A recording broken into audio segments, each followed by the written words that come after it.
Hi అండి, అందరికీ నమస్కారం. అరుణ్ శివ యూట్యూబ్ ఛానల్కి స్వాగతం. నేను మీ కేఎస్ వరప్రసాద్ను. నేను మీకు ఈరోజు ఈ వీడియోలో కొంతమంది జీవితంలో ముందుకెలా వెళ్ళాలని ఆతృతలో విసిగిస్తుంటారు ఎదర మనుషుల్ని. పదే పదే చెప్పిన మాట చెప్పడం, అలా చేయడం వలన నష్టాలు ఏమిటి అనేది ఈ వీడియోలో తెలుసుకుందాం. నాకు తెలిసిన వ్యక్తి, అతని పేరు రవి. భార్య, ఒక కూతురు, ఒక కొడుకు. కొడుకు చిన్నవాడు, కూతురు పెద్దది. నాకు అతను కస్టమరు, నా షాపులో కస్టమరు. కొన్ని సంవత్సరాల నుంచి వస్తున్నాడు, సుమారు 15-20 సంవత్సరాల నుంచి. అయితే అతను ఆటో నడుపుతాడు, ఆటో వేసి జీవనం చేస్తుంటాడు. మామూలుగా వస్తుంటాడు, వెళ్తుంటాడు.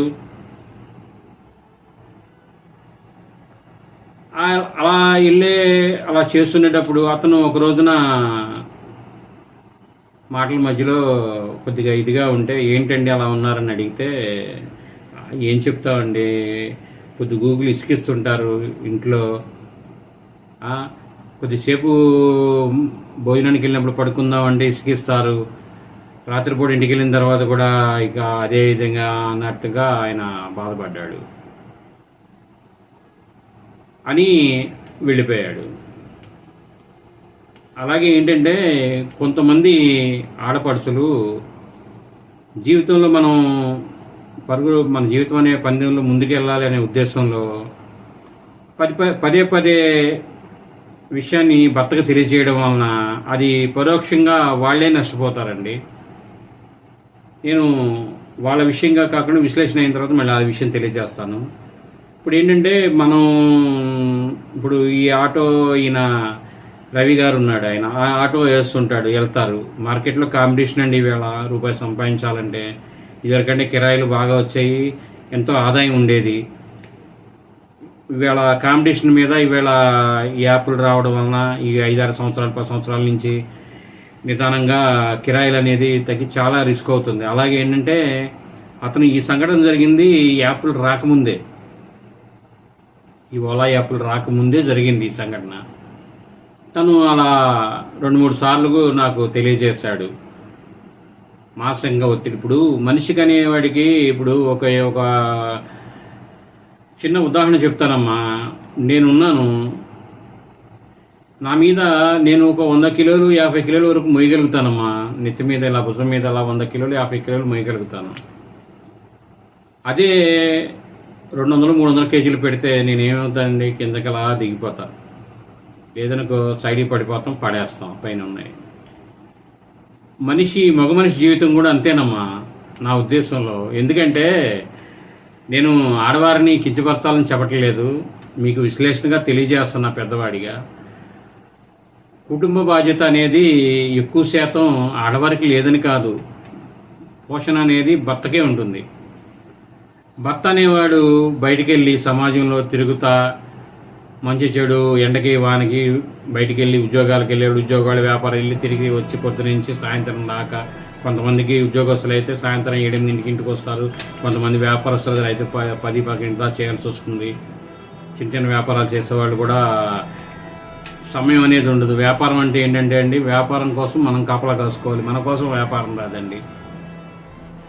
వ్యాపారంలో ఉన్న ముఖ్యమైన సూత్రం ఏంటంటే, వ్యాపారం కోసం మనం ఉండాలి, మన కోసం వ్యాపారం రాదు. అది ఒక్కొక్కసారి మేము ఉదయం షాప్ తీసి అలా కూర్చునే ఉంటాం. టక్మని ఒక వ్యక్తి వస్తాడు, 500-600 కొంటాడు. మళ్ళీ కొంత సమయం వస్తుంది. అలా కొన్ని నిత్య వస్తువులు, కొన్ని రకాల టిఫిన్ లాంటివి అంటే హడావిడిగా కనబడతాయండి. మేము చేసిన స్వీట్స్ వ్యాపారం అలా జరిగేది. సాయంత్రానికి మన టార్గెట్ మనం పూర్తి చేసుకునేవాళ్ళం. అలాగే ఏంటంటే, వృత్తుల్లో కాయలు అమ్మేవారు, ఉద్యోగస్తులు, వీళ్ళంతా ఏంటంటే ఒత్తిడి ఉంటుందమ్మా. ఆ ఒత్తిడి తట్టుకోలేక కొంతమంది అలవాట్లకు బానిసలు అవ్వడం అలా చేస్తుంటారు. కొంతమంది ఏంటంటే మానసికంగా, ఇప్పుడు కుటుంబం కోసం అలవాట్లకు బానిస అవ్వలేని వాళ్ళు ఏం చేస్తారమ్మా, మానసికంగా కుంగిపోతారు. మనం కూడా ఏంటంటే వాళ్ళని ఆలోచనకి అనుగుణంగా మనం మెసులుకుంటూ కుటుంబంలో వారు ఇప్పుడు కేవలం ఒక ఆయన వృత్తి సమస్యే కాదుగా, కుటుంబంలో అన్నీ ఉంటాయి, ఖర్చులు ఉంటాయి, అధిక ఖర్చులు, అవసరాలు బోల్డని ఉంటాయి, వాటన్నిటి కోసం తెచ్చుకోవాల్సినవి ఇవ్వాల్సినవి ఉంటాయి, ఈ ఒత్తిళ్ళు ఉంటాయి. ఈ ఒత్తిడి అన్నిటిలో ఈ కుటుంబ యజమాని అనే మగ వ్యక్తికి కొద్దిగా అధిక భారం పడి కొద్దిగా అతను స్ట్రెస్ అవుతాడు. దానివలన సమస్యలు వస్తాయి. మీరు మీ కుటుంబం కోసం, మీ పిల్లల భవిష్యత్తు కోసం మగవారు ఎంత బాధ్యతగా చేస్తారు, ఆడవారు కూడా అంతే బాధ్యతగా చేస్తారు.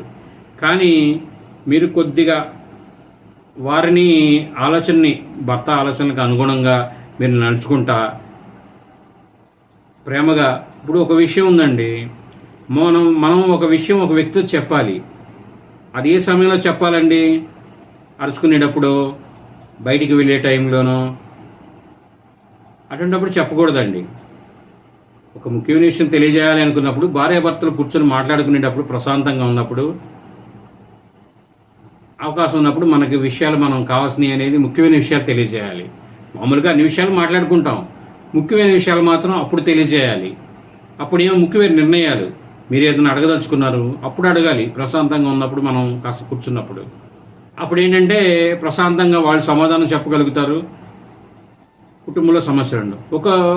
కొంతమంది బయటికి వెళ్ళే టైంలో ఆ విషయాలు తెలియజేసి, ఎప్పుడు ఏ టీవీ చూసేటప్పుడు, ఎప్పుడు ఏదో సందర్భంగా తెలియజేసినప్పుడు వాళ్ళు ఏదో విసుగుని ప్రదర్శించినప్పుడు తగులు రావడం అలా వస్తుండే. అలా కాదమ్మా. ఇప్పుడు కుటుంబం అనేది ఏంటంటే అమ్మా, చాకచక్యంగా మనం ముందుకెళ్ళాలి. భార్యాభర్తలు ఇద్దరు, ఒక బస్సు డ్రైవర్ ఉంటాడు. బస్సు డ్రైవర్ వెనక 40 మంది కూర్చొని ఉంటారు, 50 మంది బస్సును బట్టి. తను ఏం చేయాలి? చాకచక్యంగా బస్సు అనేది నడపాలి. ఎలా? ఎవరు వచ్చేవాడు, స్పీడ్ వచ్చేవాడు ఉంటాడు, సైడ్ నుంచి క్రాస్ చేసేవాళ్ళు ఉంటారు, సడన్గా మనకు ముందు వచ్చి ఆగేవాళ్ళు ఉంటారు, రోడ్లు గుంటలు ఉంటాయి, గోతులు ఉంటాయి, 36 ఉంటాయి. వాటన్నిటినీ చూసుకొని బస్ డ్రైవరు ముందుకు ఎలా వెళుతుంటాడో, మనల్ని ఎంతో జాగ్రత్తగా భద్రతగా గమ్యాన్ని చేరుస్తాడో, మనం కూడా భార్యాభర్తలు ఇద్దరు వాళ్ళ జీవిత ప్రయాణాన్ని అలా చక్కగా గడుపుకోవాలి. ఈ విషయంలో మీకు ఇందాక రవి గురించి తెలియజేశాను కదా. ఈ రవి అనే వ్యక్తి అలాగే జీవనం చేసుకుంటా, ఆటో నడుపుకుంటా, ఒక రోజు నైటు అప్పుడు సర్కస్. రవి గురించి పూర్వం ఏంటంటే, అతను ఒక లారీ డ్రైవరు. కుటుంబంలో లారీ మీద వెళ్ళి 10-15 రోజులతో వెళ్ళి రావడం వలన కుటుంబానికి భద్రత ఇబ్బంది అని అతను ఆటో నడుపుకుంటూ జీవనం చేస్తున్నాడు. ఎంతో నైపుణ్యం కల వ్యక్తి, ధైర్యం కల వ్యక్తి, మంచి వ్యక్తి. అంటే మానసికంగా బాధపడతా అతను ఒకరోజు సర్కస్, మన లోకల్గా సర్కస్ జరుగుతుంటే సర్కస్లో కిరాయిలు నైటు 9-10 దాకా కిరాయిలు బాగా తోలి ఇంటికి చేరుకొని శుభ్రంగా ఆ రోజు టిఫిన్ చేసి పడుకొని నిద్రపోతా నిద్రలోనే ప్రాణం పోయింది.